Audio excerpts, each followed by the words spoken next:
gadis ini untuk bisa melunasi hutang 500 juta. Tetapi dipaksa untuk menikah dengan pemilik peternakan anggur terbesar di wilayah itu. Lindungi tubuhnya di malam pernikahan. Tawan dengan sengaja menuangkan gel mandi yang penuh lantai lalu berpura-pura jatuh. Tapi kemampuan aktingnya yang 2 sen juga dilihat oleh Warid. Dia bahkan menggoda Tawan.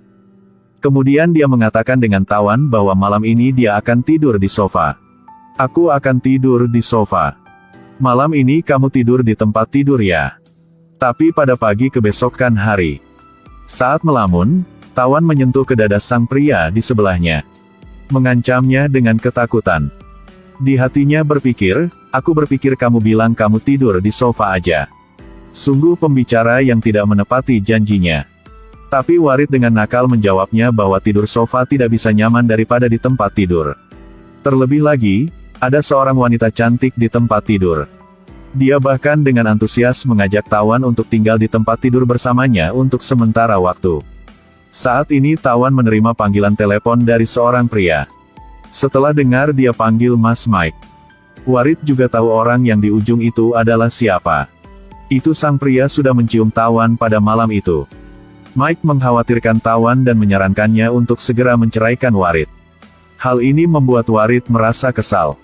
Lebih dari itu, jika Mike tahu tahun itu, orang yang merawat Tawan selama di rumah sakit adalah Warid. Mengapa dia tidak memberitahu ke Tawan? Api marah mulai menyala di hati Warid. Dia dengan marah menyeret Tawan kembali ke tanah pertanian untuk bekerja. Dia menyuruh Tawan membawa kotoran sapi keluar untuk kering sebagai pupuk.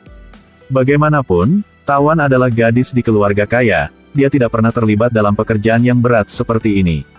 Warid mengatakan lagi, jika dia tidak ingin melakukan. Dia dengan mematuhi kembali ke kamar dan menghangat tempat tidur untuk Warid. Mendengar sampai ini, Tawan juga tidak terima dengan kelemahan tersebut dan berinisiatif menarik kotoran sapi. Baru mulai bekerja belum lama ini, saudara tiri Warid juga datang saat dia tidak ada di sini. Dia pikir ini adalah kesempatan bagus baginya untuk menggali sudut tembok. Dia meminta untuk datang ke rumah Tawan untuk berbicara. Karena dia adalah adik laki-laki Warid.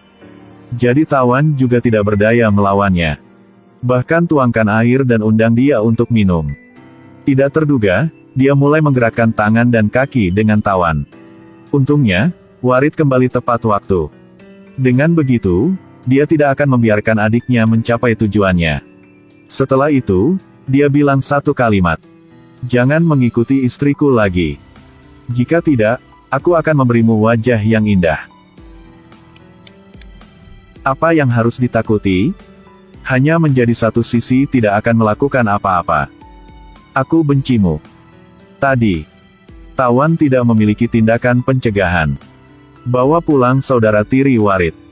Sang adik itu baru memasuk ke pintu dan mulai menggerakkan tangan dan kaki dengan Tawan. Untungnya Warid kembali ke rumah tepat waktu dan membuatnya tidak mencapai tujuan. Tapi tidak terduga adalah dia bahkan secara provokatif memberi tahu Warid. Dia datang untuk merampok istri sang kakak laki-laki. Dia bahkan mengatakan jika hanya di satu sisi, itu akan tidak berhasil. Hal ini membuat api marah dan kecemburuan Warid semakin nyala. Dia berdebat dengan Tawan. Bahkan langsung menahan kepalanya dan menciumnya. Ini tidak ada terkejut ketika dia mendapat tamparan tangan dari Tawan. Tawan sangat sedih, sambil menangis dan berlari keluar. Dalam perjalanan, dia bertemu karyawan Talai dengan plot jahat. Dia sudah tidak puas hati dengan bosnya sejak lama. Jadi dia ke depan dan menyeret Tawan. Bersiap untuk bertindakan. Tawan mempertaruhkan nyawanya untuk memprotes. Tawan menginjak dengan keras ke kakinya. Setelah itu, Tawan menamparnya dengan keras lalu dengan cepat melarikan diri. Talai mengikuti di belakangnya, lengketnya seperti lem dan tidak bisa dipisahkan. Saat ini, Warid sedikit khawatir ketika istrinya pergi keluar sudah lama dan belum kembali. Jadi dia keluar untuk menemukan Tawan. Dia mendengar suara minta bantuan dari Tawan tepat waktu. Dia buru-buru berlari ke arah Tawan. Tapi di sisi itu, Talai menamparkan Tawan tamparan dengan keras. Setelah itu, menutupi mulutnya. Tekannya ke bawah tanah. Mengancamnya dengan belati, mencegahnya membuat suara. Pada saat dia akan mencapai tujuan, maka Warid datang tepat waktu. Dia menendang terbang Talai, kemudian memukulnya dengan keras. Talai tidak lemah lagi tapi langsung mengeluarkan belati dan menikam ke tangan Warid. Tapi dia bagaimana bisa menjadi lawan Warid? Dia langsung dipukul pingsan oleh Warid di tempat. Kamu masih tidak apa-apa.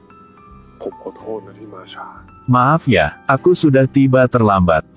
Pada pagi kebesokan hari, Warid bersiap. Telur yang Tawan paling suka.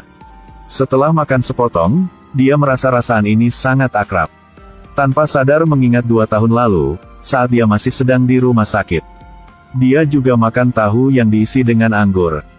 Resep akrab ini, hanya orang yang dia sukai yang tahu bagaimana melakukannya. Tawan buru-buru bertanya mengapa Warid tahu cara memasak telur isi ini. Gadis ini memakan telur isi yang suaminya masak. Di hatinya berpikir tentang sang pria yang sudah merawatnya 2 tahun yang lalu. Resep masak familiar ini sama persis dengan rasa familiar tahun itu.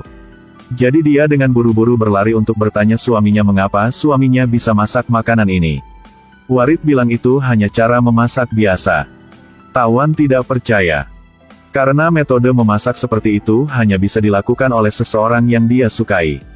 Warid dengan sinis bertanya kepada Tawan. Apakah orang itu mantan pacar yang dia selingkuhi? Dia hanya orang yang aku membenci aja. Dan orang yang terakhir adalah yang paling sampah. Warid api marah sudah menyala. Dia bertengkar lagi dengan Tawan. Bagaimana? Kamu bisa berpikir bahwa hanya sendirimu bisa membenci orang lain. Aku bilang sang pria itu. Dia pasti akan membenci wanita sepertimu.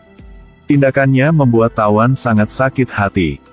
Dia tertatih-tatih kembali ke kamarnya tanpa menghentikan air matanya. Dia tiba-tiba mengingat tentang 2 tahun yang lalu. Setelah matanya melihat cahaya lagi, hal yang pertama dia melakukan adalah bertanya-tanya tentang Warid. Tapi Mike dengan diam-diam menyuruh si dokter untuk ubah waktu pelepasan perban. Kemudian biarkan dia melihat foto Warid. Lalu mengantarnya untuk menemukan Warid. Tawan baru masuk, dia melihat seorang pria dan seorang wanita di dalam. Tapi dia kurang tahu bahwa Mike sudah menyentuh tangannya di dalamnya. Dia menyewa 2 aktor. Pemeran wanita berkata ke Tawan tahu. Suaminya datang hanya untuk mengurus Tawan karena uang. Dan sang pemeran pria itu dari awal sampai akhir tidak bilang apapun. Membuat Tawan percaya hal ini kebenaran.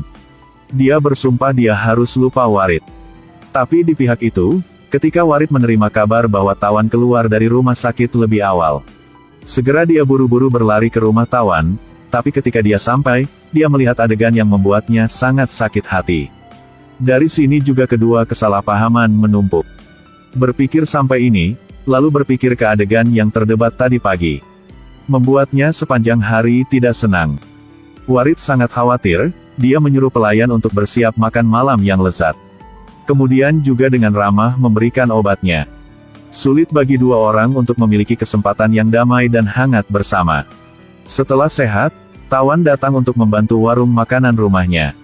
Tapi tidak terduga, dia melihat adegan Warid sedang berdiri dan memeluk seorang wanita yang aneh.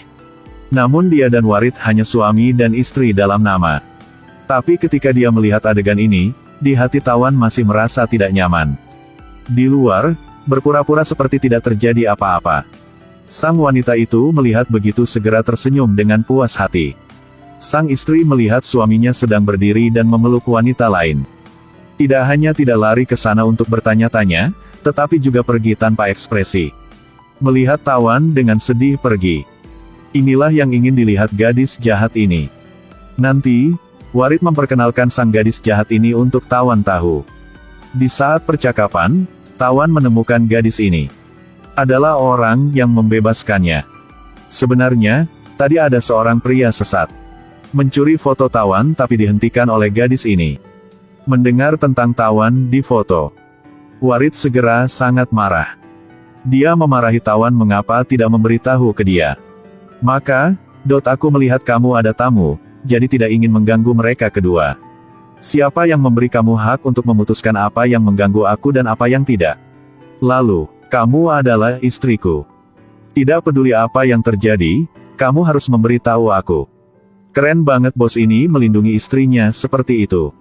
Sepertinya dia memarahi istrinya, tapi dia sebenarnya menjaga istrinya. Kemudian dia dengan marah menelepon ke asistennya untuk menangani hal ini. Setelah makan malam beres, Tawan sedang mencuci piring. Kemudian dia melihat Warid berbicara dan tertawa dengan gadis jahat itu. Dia tidak hati-hati potong tangannya. Gadis jahat itu memiliki ekspresi yang sangat gugup. Bahkan buru-buru mendekati untuk membantu Tawan perawatan luka. Kurang tahu mengapa, tapi lihat gerakan lembutnya ini. Membuat Tawan kangen Mike. Setelah kembali kamar, dia menerima panggilan telepon dari Mike. Dia mengatakan mengapa Tawan tidak bekerja sama untuk Warid dengan wanita lain. Seperti itu, Warid tidak akan lagi melekat padanya. Jadi mengapa kamu tidak mencoba menggabungkan untuk mereka berdua? Apakah itu mungkin? Dengarkan aku, wanita ini yang paling cocok. Sangat terkejut ya. Tidak terduga bahwa orang menelepon ke Tawan adalah si wanita jahat itu. Hubungan macam apa yang dia miliki dengan Mike? Kebesokan hari, si gadis jahat ini dengan sengaja berjanji Tawan. Kedua orang berjalan di pinggir sungai. Dia tanpa malu-malu mengatakan bahwa dia mengagumi Tawan karena Tawan memiliki suami yang sangat baik. Bahkan mengejek Tawan sebagai tidak layak untuk Warid. Cepat atau lambat, Tawan akan dibenci oleh Warid. Pada saat Tawan sedang tenggelam dalam pikiran itu, segera gadis jahat itu mendorong Tawan ke sungai.